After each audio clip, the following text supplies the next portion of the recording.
All right, welcome everyone. We're Semblance of Sanity. I'm Caleb. I'm Jacob. And we're here for Orb on the Movements of the Earth, episode 14. We have had some absolutely fantastic episodes, but this one is promising to be a jaw-dropping, side-splitting, just all-around fun time. Yeah, it is. Yeah, it is. Not ours, thankfully. Nope. But Oxy's. We're going to have to watch probably Botany, this. too. Unless they do what they did in the previous episode where they kind of skipped past the worst of the torture act of it and just showed the result of it. I would appreciate that. But I mean, the result of this will still be pretty gross. Yeah, and if the thing that you're like keeping secret or lying about Botany is yes, it's your daughter, and I'm just trying to do you the respect of pretending that doesn't exist, you know? Because he's realized that it's not about who publishes it; it's about this research surviving you, and that would be pretty amazing. Mm-hmm. But yeah, you're gonna have to watch him torture Oxy. Yep. And I don't know. I don't know if you have it in you to go through with all that. I definitely don't. And not give him something. Right. So that he somewhat stops or mitigates it. Yep. But yeah. Mm-hmm. Oh my God, Novak. We're here. Novak, we are in your domain now. Yes. You have all the at agency. His mercy. Mm-hmm. Or at least most of it. So, all right, y'all, without further ado, let's get into this. Oh, just going straight into it. Okay.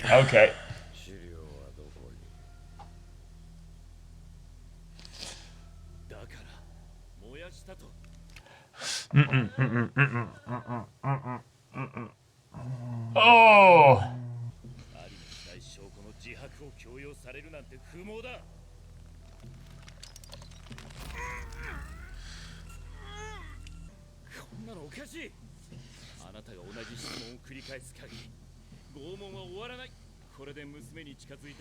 Yeah. Oh, and there is someone else there. Yeah. Right. Yeah. Oh.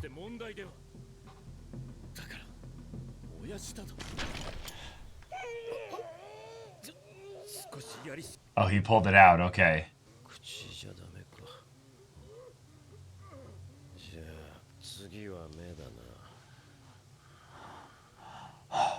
Okay. Oh. Tonight sky. Okay.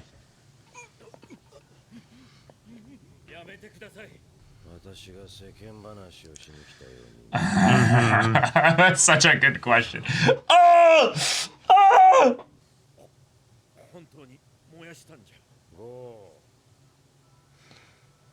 right. Within the stopped time, what are you thinking, Botany? Oh, yeah.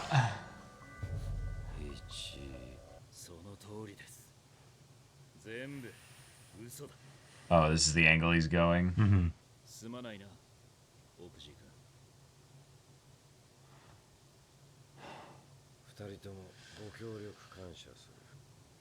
It's gonna be really. Oh shit.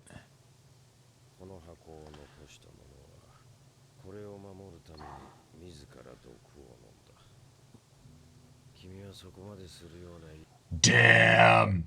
Mm-hmm. Whoa, yeah. Mm-hmm. Yeah.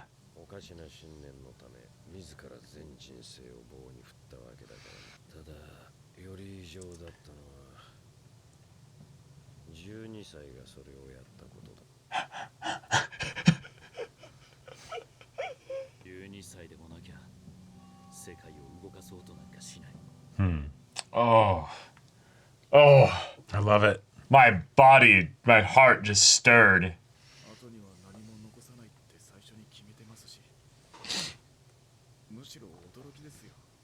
Yeah. Yeah, what changed your mind? Yeah.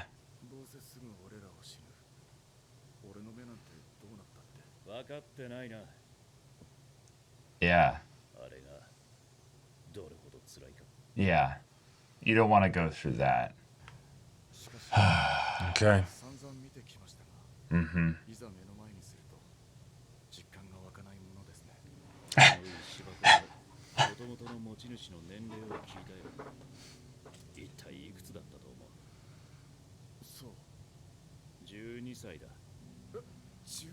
Hey, he's a polymath genius.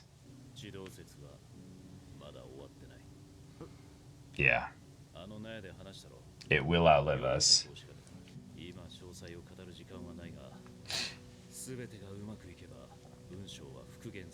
Oh, let's go! All right. Yeah. Yolentas? Wait, but you Your burned his book! book! You burned his book right in front of him! But someone else's work?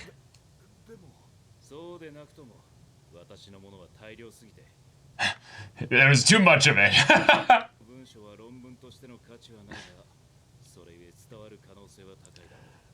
Oh! Okay. Because they won't know. It won't be like actual academic text, yeah.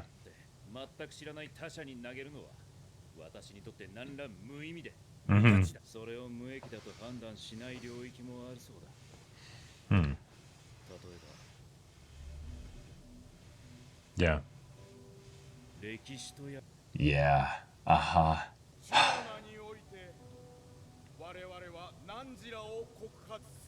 All right. Oh. Oh, that's much kinder than I thought they were gonna get. I thought they'd be burned alive. This is more quiet. No one will know, basically.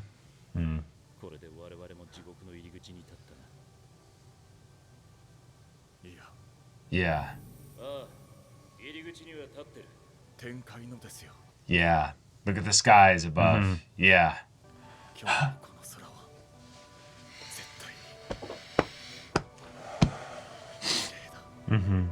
Yeah. And to go from being so scared to look up. Now he in death, most terrifying thing possible, looks up.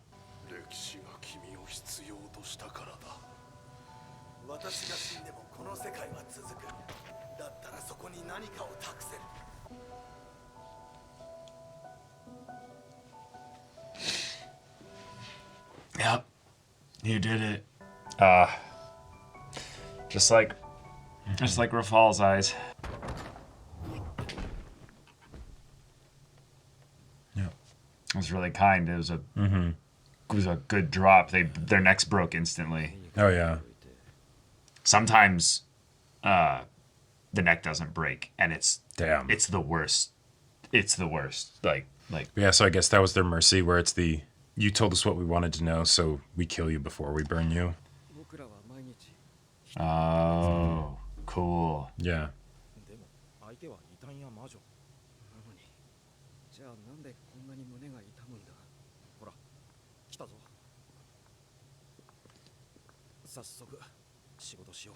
Oh shit.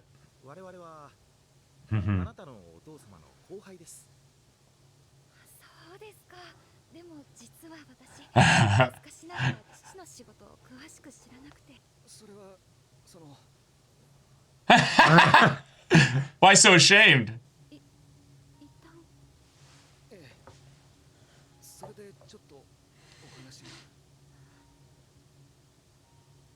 Oh my god. Shit.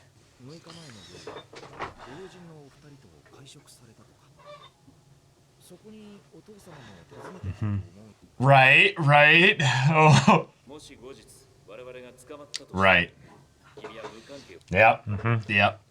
Yep. They'll have nothing to go on.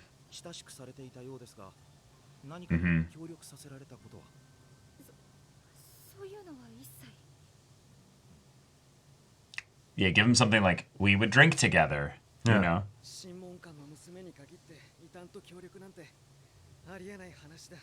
Oh.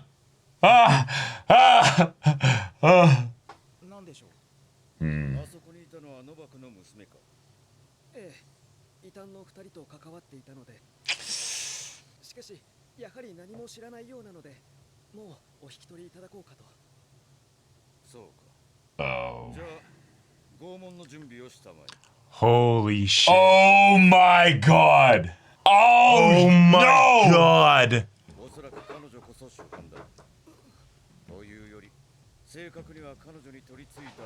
Holy shit. He can't. Yeah, and I don't like him. Yeah.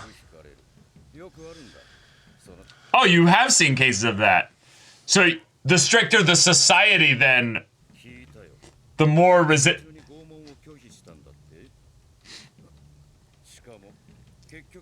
Oh my god. That decision. Wow, yeah, that is a good question. Holy shit. Just like that. There's no way, though.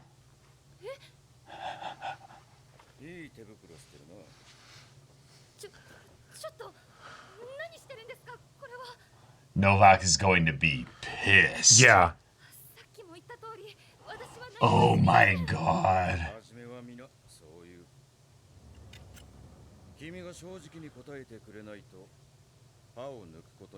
Oh, no, no, no, no, no. The circular reasoning is so, like, apparent, but oh my god. The only thing we can hope is that, like, they run to get Novak. Like, yeah. Oh my god. Oh fuck. Ah! Well, here's what turns Novak against the church. Do you want to have that conversation that we were going to leave to the scholars again, bro? Uh-huh. Fuck.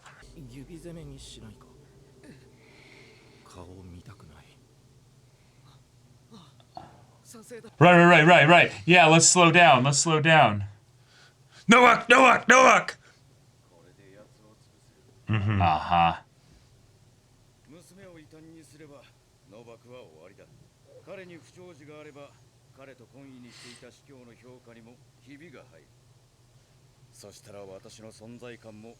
Uh-huh. Don't confront him. Do not confront him.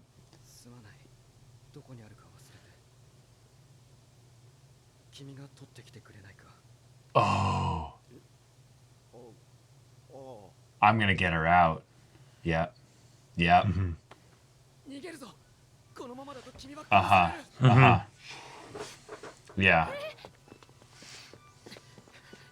Oh! Holy shit. What a good kid! I love this perspective.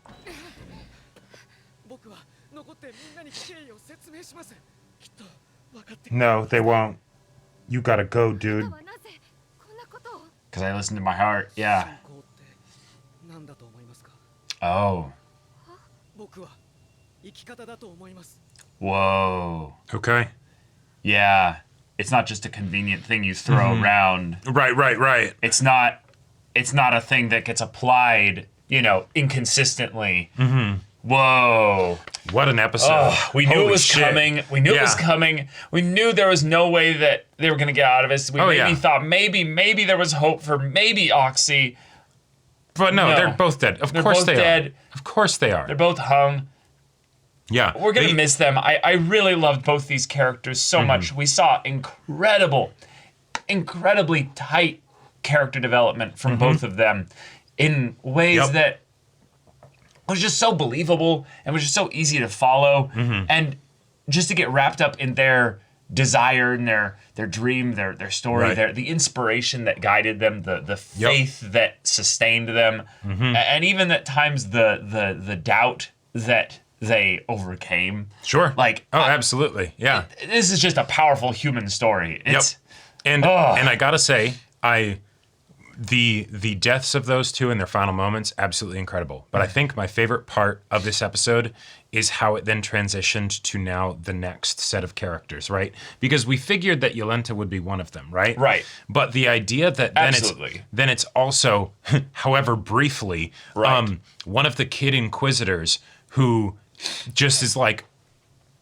what the fuck is this? Like, I can't do this. Why is it that my heart feels heavy? Yeah. Like to think about it from the standpoint of faith, you have the belief in this this faith. Let's just use faith as an all-encompassing term here. You have this faith, and it has all this other things to it, which are good, like good things. But then you look at what you're actually doing, and you go, wait. Yeah, but I can't rectify these things. Yeah. And then they're like, yeah, but that's for the scholars. Don't worry about it. We just follow orders. And it's like, I don't think I can do that. Yeah. And there's something so powerful because in every age and every time the deeds of men remain the same. But specifically, the other thing is when you see the deeds of men and you see the consistency. You see the, wait, I know what corrupt and evil men in power do. It looks pretty damn similar to what our superiors are doing. Yeah. And I always thought, like, oh, if I was put into the position where I was being given an order that was so evil or that was so questionable, would I question it? Right. Or would I just sit by and I'm just following orders? Even if in those imaginings it was, something where for some reason you were beneath someone that was not in the church, right? Because clearly nothing like that would happen in the church, right? Yeah. But then, oh yes, of course. But then suddenly, oh hey, no, these people that are supposed to be holy men are entirely just going for their own self-interests and things. And it's the, oh yeah, okay, suddenly things actually do become clear cut. Well, right? and I like that in some ways he was given the gift of being able to be like, okay, I'm going to conveniently go and look for the other thing so that we can stall the thumb screw, which then gives him enough time to then go and specifically hear what was going on. Yep. But he was already doubting before that happened. Oh, yeah. Oh, absolutely. Now, I think that there's a most likely, and I think it's way too speculative to say he would have not done something unless he heard that. But sometimes you're not going to hear that. And you're going to have to make the decision that's way harder. Yeah. Way harder, where it's you are actually going on faith, that they'll be able to not just understand, but listen to you, at least give your, I can't do this argument here. Right. Because, sometimes it'll just happen in a closed room and nobody but you will know. Right. But you'll know and it will sit with you. Yep. And there's something so powerful about the combo of guilt and shame in that guilt giving you the, oh shit, I messed up. Yeah. But then the shame saying that, wait, who am I? Like the identity question thing because of what you've done. Yeah. And, obviously shame is the worst. Yes. As far as emotions, it's about... It's like top two in terms of negative. Like, the only one that I've heard worse from medical professionals is despair. Yeah. If you're feeling despair, that's oh God. Yeah. But in some ways, shame can be an indicator. Shame can be an indicator that if you don't wallow in it, that if you listen to the why is that coming? You can almost look behind it. Right. On the opposite side of shame, and there's something there that's potentially good that you can grab onto. Right, because it's the, oh shit, yeah, I shouldn't be here. I should not be feeling this. Right. This is not who I am. Yeah. So let's adjust, Yeah, there's something so beautiful, and I almost take this as Caleb's personal experience. This does not apply to everybody kind of thing. But I have found that shame is too violent of an indicator to be taken as straightforward and seriously. You have to approach it laterally.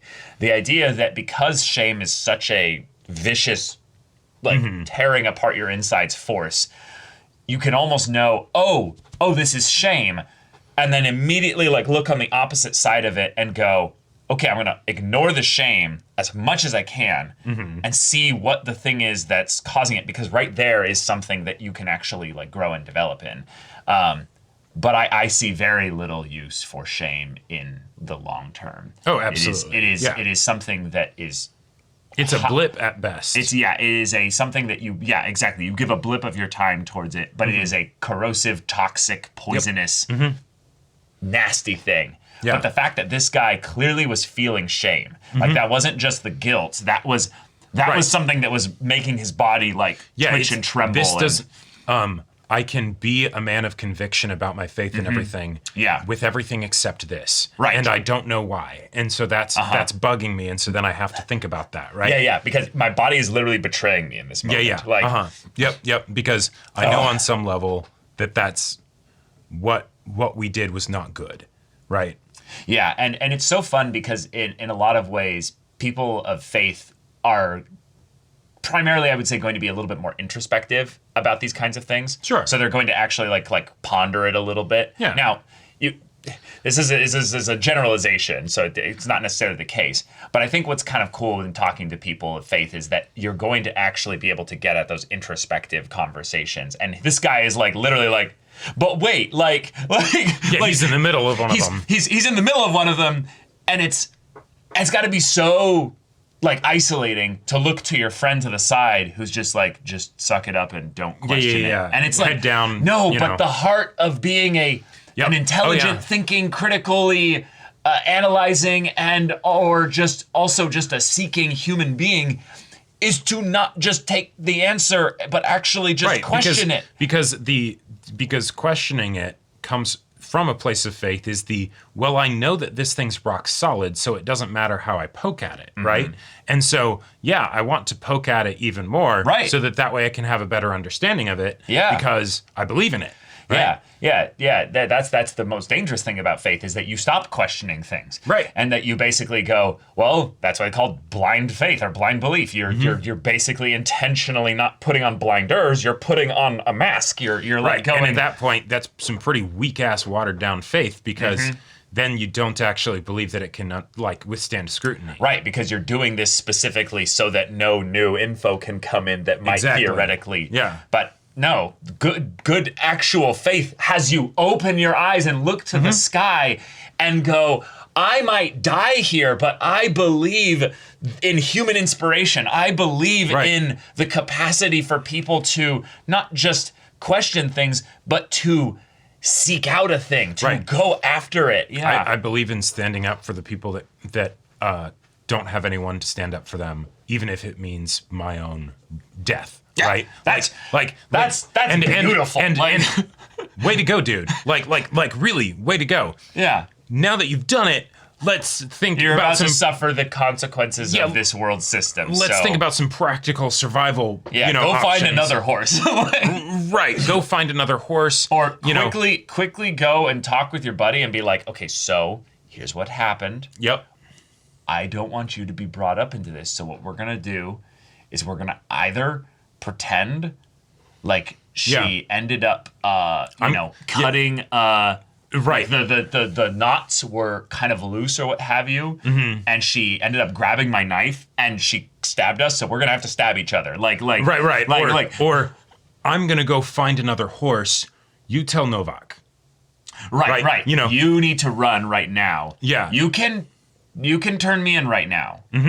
But I need you to know what happened in there. Yep. So that you can make your own decision. Right. If he goes back to save his friend, this guy's amazing. Like, obviously there's idiocy, like self-preservation idiocy, but the idea that he's aware that on some level he needs to give his friend the choice of whether to turn him in, right, so that he can save his life.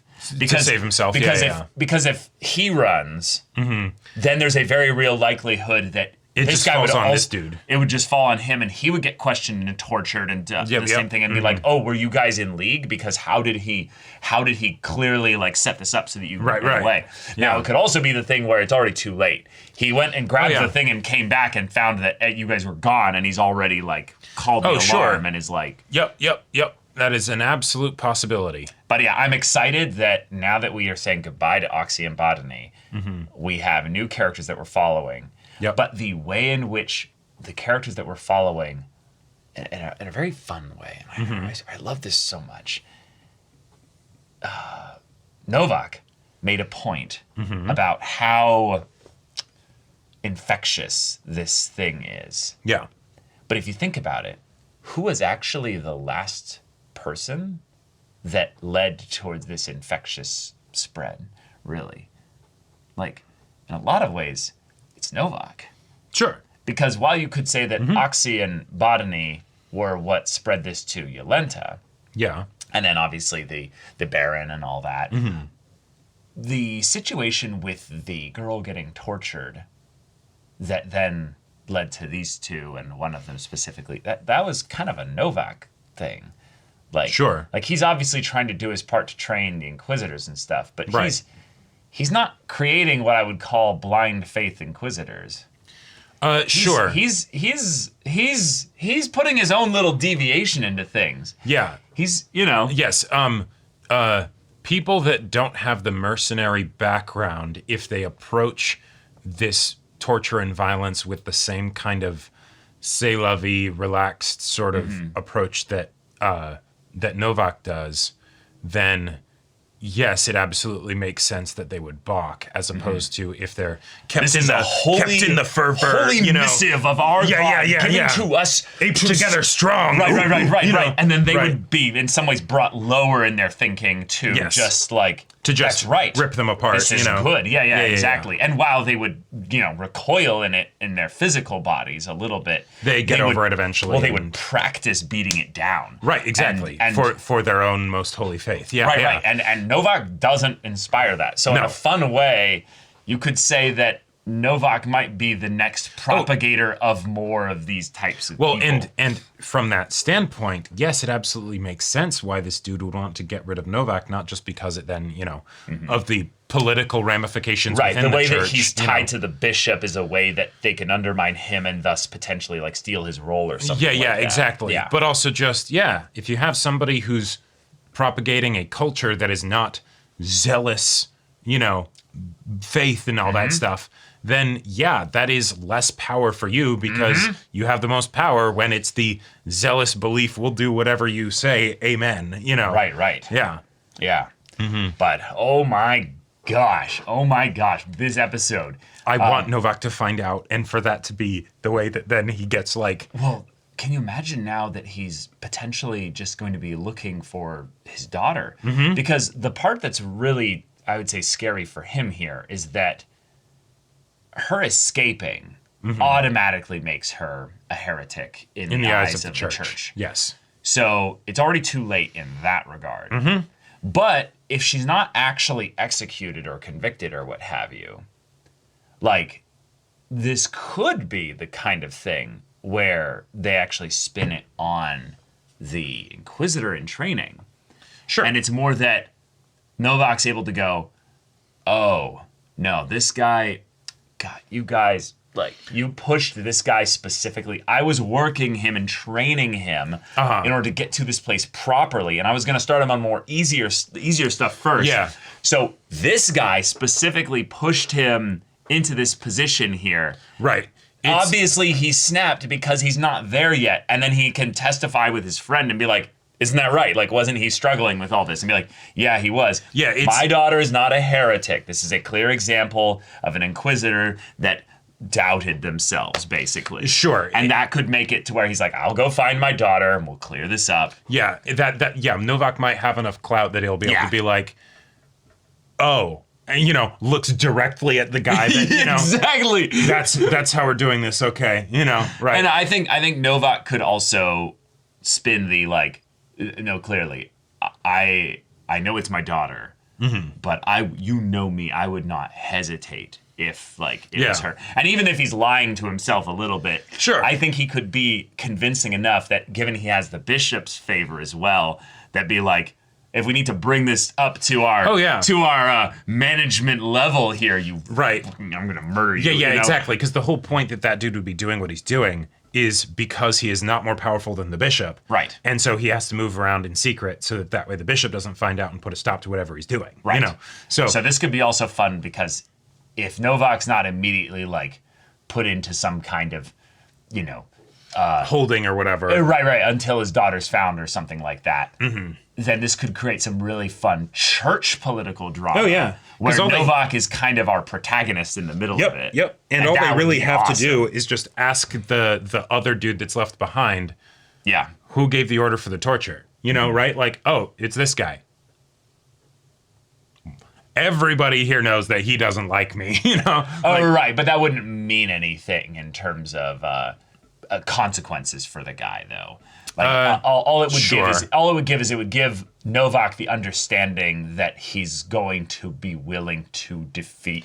He's going to be willing to fight you in ways that would actually put his whole church career in jeopardy. Right. So then Novak could be like, you better, walk home safely tonight. Right. Like you better kind of thing. You better make sure that your own faith is very buttoned up. Right. Exactly. Like sure, it would be a shame if you got inquisited upon. Yeah, exactly. Yeah, I could easily see this being a thing where we find out how mercenary Novak is, because if he's willing to do something dirty, like do something like, being like, oh no, your carriage ran off a cliff. Oh, that's a real unfortunate thing. Yeah. You can't trust horses. Yeah, exactly. Like this is when Yolenta got the torture began. I was like, oh shit. I'm thinking like she's probably gonna die. Mm-hmm. This is such a perfect way for then Novak to be completely turned against the church, and this really does start to sound like the tragic backstory of I was their best man, and then and then all of a sudden turn on a dime. Okay, yeah, we get to the end of this season, and it's like prologue ends, and it's like right, exactly, yeah. He becomes the biggest, proponent of heliocentrism. After his daughter's caught and killed and everything. They send inquisitors after them, and he just kills them. Yeah, right. I mean, he's not superhuman. He did almost lose to Oxy, if not for the other crossbowmen. That's true. Yeah. He's still an older man, not a big meathead, 20-something like Oxy was. Yeah. But oh my God, wild episode. So thank you so much for watching this episode's reaction and discussion. If you want to see the next episode's reaction and discussion right now, though, go check out the link in the description below for our Patreon. You get on early access there. You can watch full-length timer reactions there, and all this comes with Discord access, so you can chat with us in the community there about this show, about anime in general. And also be sure to check out our Twitch channel. See if any of that interests you. We'll see you there. But until then, we're Semblance of Sanity. I'm Caleb. I'm Jacob. And we'll see you all next time.